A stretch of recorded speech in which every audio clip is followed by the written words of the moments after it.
गिलाही हाथी चढ़ी ए लाड़ा घो नंदन हे बियाही बड़ा संग संग सीता सुकु मारी है बियाही बड़ा ओ तड़ानी जननी सासू पग पहिरावथी है बियाही बड़ा ओ तड़ानी जननी सासू कजड़ा लगावथी हे बियाही बड़ा गृही जई छथी नानू वहाँ जमाई हे बियाही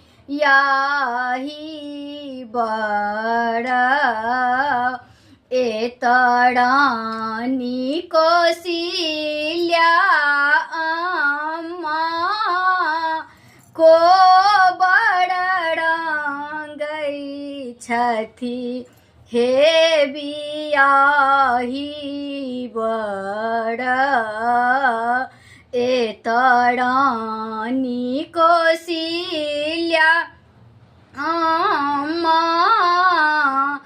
डाला सजावथी हे बियाही बड़ा गृही एता सीता श्री राम हे बियाही बड़ा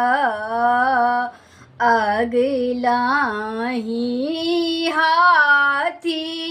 चढ़ी ए लाड़ा घू नंदन हे बियाही बड़ा गृही एला सीता सुको